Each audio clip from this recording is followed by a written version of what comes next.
देखिए, मिल्कीपुर की जो परिस्थितियां और स्थितियां हैं इस समय चुनाव में, वो बहुत अच्छी है, समाजवादी पार्टी के पक्ष में है। और बच्चियों की इज्जत की धज्जियां उड़ जाएं, युवाओं के पास रोजगार ना रहे, उससे उनको कोई फ़र्क नहीं पड़ता। 3000 वोट्स हैं, वहाँ पे 600 पर्चियाँ आ रही हैं। एक घर में जहाँ 10 वोट हैं, वहाँ पे 2 पर्ची आ रही है।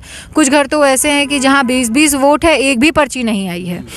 साथियों नमस्कार। साथियों, इस वक्त जनपद गाजीपुर में जो कि जनपद गाजीपुर में जानते हो कि हमारे साथ समाजवादी पार्टी के एक चर्चित नेता हैं शौर्या सिंह जी, जो कि इस समय पूरे उत्तर प्रदेश में एक खबर वायरल हो रही है मिल्कीपुर उपचुनाव को लेकर, जो कि मिल्कीपुर उपचुनाव में ये स्टार प्रचारक के रूप में समाजवादी पार्टी की तरफ से वहां पर गई थी। वहां की स्थिति को मैं जानने का प्रयास करूंगा। शौर्या सिंह जी हैं, जो कि यहाँ के स्थिति को 15 दिन लगातार वहां प्रचार के रूप में इन्होंने प्रचार किया।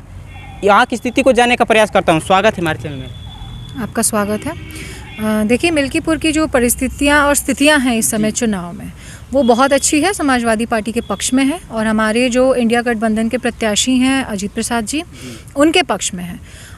जो हमारी जनता है वो उनको बहुत पसंद कर रही है, उनको सपोर्ट कर रही है।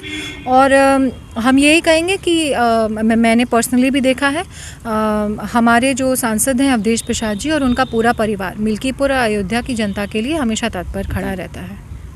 बता रहे हैं कि भारतीय जनता पार्टी के लोग कि वहाँ पर समाजवादी पार्टी परिवारवाद के रूप में ही पूरा देखती रहती है। जी, देखिए, परिवारवाद की बात नहीं है। मित्रसेन जी की वो कर्मस्थली भी है, अवधेश प्रसाद जी की वो कर्मस्थली है। और जिस हिसाब से पूरे ये वहाँ के लोग लगे हुए हैं वहाँ की जनता के लिए, वो बहुत सराहनीय है। और हमने ये देखा वहाँ पे कि भारतीय जनता पार्टी का वैसे भी काम बस यही है, अनर्गल फैलाना। एक हमेशा से एक ऐसा कुछ कह देना जिसका ग्राउंड रियलिटी पे कोई लेना देना नहीं है। हम परिवारवाद की बात करते हैं तो आप तो भाई आपका परिवार ही नहीं है, तो आप परिवारवाद या परिवार का दुख और कष्ट पीड़ा आप क्या ही जानेंगे। तो बात परिवार की नहीं होती है, बात इस चीज़ की होती है कि ज़मीनी स्तर की जो राजनीति है या ज़मीनी स्तर का जो सेवा है, वो कौन दे रहा है, वो कौन कर रहा है। तो ये एक सबसे बड़ी चीज़ होती है। आज निकाला तो है भारतीय जनता पार्टी ने प्रत्याशी उपचुनाव के लिए, जिसका चेहरा भी मिल्कीपुर की जनता ने कभी देखा नहीं था। तो या तो कोई ऐसा ही प्रत्याशी खड़ा कर देते जो वाकई वहाँ गरीब और मजलूमों की उन्होंने पिछले दिनों में सेवा की रखी, तो मैं मानती। एक अचानक से किसी ऐसे चेहरे को खड़ा कर देना जिसको जनता जानती ही नहीं है, तो ये स्ट्रैटेजी जो है भारतीय जनता पार्टी की, ये नई नहीं है, ये बहुत पुरानी है। जी नेताजी, देखा जाए तो वहाँ पर जनता पूरी तरह से उग चुकी है। वहाँ पर सांड बहुत परेशान कर रहे हैं, वहाँ पर सांड परेशान कर रहे हैं और तमाम छुट्टा आवारा पशु किस्म के लोग उनकी फसलों को चर दे रहे हैं। तो क्या इस बार लगता है उपचुनाव में कुछ अलग होने वाला है? देखिए, बात उपचुनाव की नहीं है।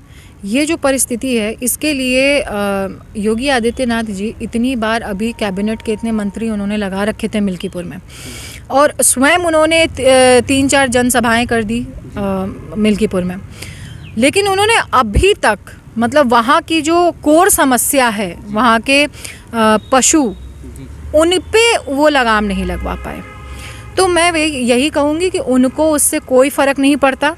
किसान मरता मर जाए, बच्चियों की इज्जत की धज्जियां उड़ जाएं, युवाओं के पास रोजगार ना रहे, उससे उनको कोई फ़र्क नहीं पड़ता। उनको अपनी राजनीतिक रोटी सेकनी है, और वो चाहे वो जिस भी स्तर से सेक लें।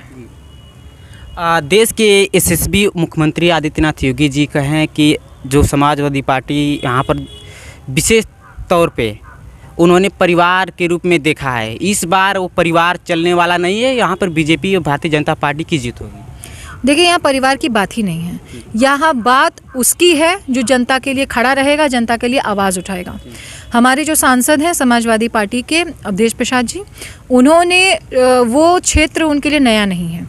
उन्होंने हमेशा वहाँ के पिछड़ा दलितों के लिए हमेशा आवाज़ उठाई है, खड़े रहे हैं वो। और सिर्फ उनके लिए ही नहीं, हर वर्ग के लिए, चाहे वो ठाकुर हो, चाहे पंडित हो, चाहे भूमियार हो, चाहे कोई भी हो, उनके लिए उन्होंने आवाज़ उठाई है। जनता उनको बहुत पसंद करती है। वैसे ही उसी चरित्र के हैं हमारे इंडिया गठबंधन के प्रत्याशी अजीत प्रसाद जी, उनको भी जनता बहुत पसंद करती है। और हमने भी ये देखा है कि ग्राउंड पे भी, चाहे आधी रात हो जाए चाहे जब भी, उन्होंने हमेशा गरीबों की सहायता की है, उनके दरवाजे पे हमेशा वो पाए गए हैं। और यही एक नेता की क्वालिटीज़ होती है, यही एक जननायक की क्वालिटीज़ होती है जो मिल्कीपुर जानती है। देखा जाए तो वहाँ पर लोग बता रहे हैं कि जिस तरीके से कि रोका जा रहा है, उन लोगों को पर्ची नहीं बांटा जा रहा है, तो क्या लगता है कि इस बार वोट में काफ़ी कमी होगी? देखिए बिल्कुल प्रशासन अपनी तरफ से पूरी जुट गई है कि किस तरीके से इस चुनाव को जो है वो बिगाड़ सके, क्योंकि जिन गाँव में अगर 2400 3000 वोट्स हैं वहाँ पे 600 पर्चियाँ आ रही हैं। एक घर में जहाँ 10 वोट हैं वहाँ पे 2 पर्ची आ रही है। कुछ घर तो ऐसे हैं कि जहाँ 20-20 वोट है एक भी पर्ची नहीं आई है। और बीएलओ का कहना ये है कि हमें वहाँ से पर्ची मिलेगी प्रशासन की तरफ से, तब तो हम पर्चियाँ बांटेंगे। तो स्थिति तो ये है, अब देखिए समय बताएगा। चलिए दोस्तों, हमारे साथ की समाजवादी पार्टी के चर्चित नेताजी हैं जो कि शौर्या सिंह जी। इनसे मैं मिल्कीपुर उपचुनाव को लेकर काफ़ी कुछ खास चर्चा किया। वीडियो को शेयर कर दीजिएगा, अगर वीडियो अच्छा लगा तो वीडियो को लाइक कर लीजिएगा।